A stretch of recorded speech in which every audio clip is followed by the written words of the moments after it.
Hi there, my name is Jo, I'm a Tentbox Ambassador and I'm here to answer some questions that you've been giving me about tent boxes. I've got a previous video, check it out. It tells you all about my first experience camping in the tent box. I loved it. I've had loads of questions, so I thought I would do a little video just addressing some of these questions.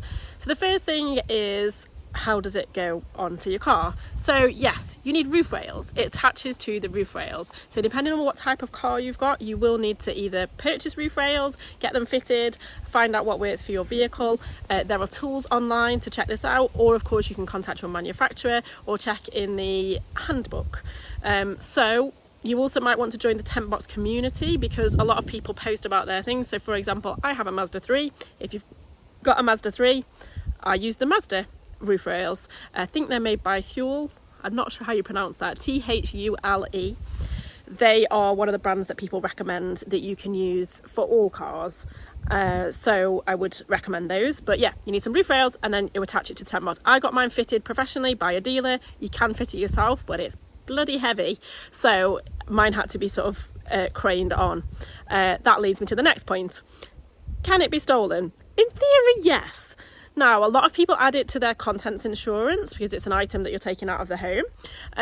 But it's got loads of things to attach it and it's really heavy. Like I say, mine was put on a crane. So it's not the easiest. It's not like someone can just, take it away without you realising. So yes, there is always that risk. I don't think it's a high level risk and you can get it insured. Next question. What is the weight limit? Now, when it's closed like this and you're driving along, there's a dynamic load weight limit. Your car manufacturer information will let you know what that is. Mine was, I don't know if it was just over 50 or if it was 50, but in order to get the Tentbox Lite 2.0, which is the one I have, you need to have at least 50 kilograms. That's the weight that the car can safely carry as it's moving, the dynamic load. Now, obviously, I weigh more than 50 kilograms. So this plus the tent, which already weighs 50 kilograms, is more than that. When the tent box is open and your car is stationary, this particular tent can have up to 200 kilograms weight. So that's 2 to 3 people. And the Light XL, I believe, can have 300 kilograms, but don't quote me on that. I might be wrong. But yeah, it's not the 50 kilograms weight. That's the dynamic load, which you need to be aware of because of your car to make sure that it's still driving safe. But the static load, i.e. when it's parked, the tent's out and you're in it, is much more than that. So how does it hold your weight? Well, you've got the weight on the roof rails. It's also then folds out and you've got the ladder supporting that as well. The ladder doesn't take a lot of the weight, but it does help with stability. And it's very well made. It's very strong. So if you are a little bit heavier or you've got 2 or 3 people, as long as you're below 200 kilograms, you're all good. Don't worry about that. I know some people who are a little on the heavier side who are a little concerned about that. It's really not an issue. The other question I've been getting is about the ladder. Do you leave the ladder out? Yes, absolutely. It helps with stability. It also means you can get in and out. So yes, I leave the ladder out and that's how I used the tent box. Some people are concerned about safety.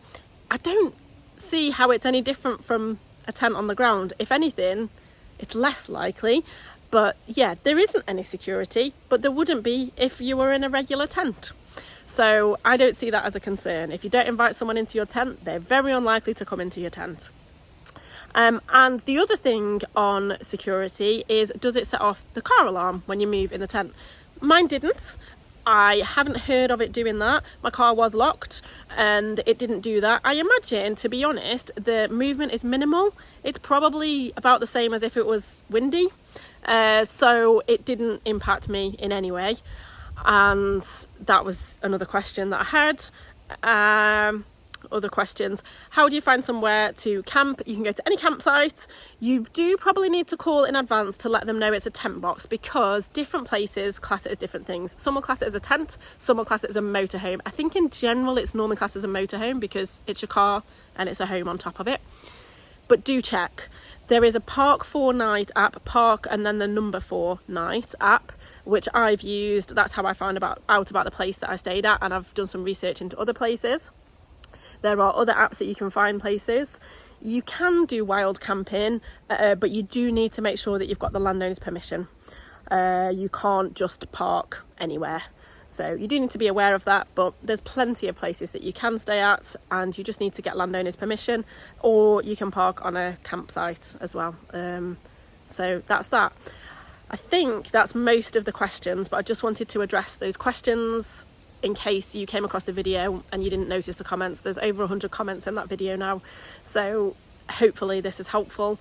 And if you are interested in buying a tent box, I am a Tentbox Ambassador, so I can get you £50 off as well. I'll stick the code on there. It's Joe Wally. I'll put it on the screen for you. So if you wanted to purchase, you do get £50 off if you use my code.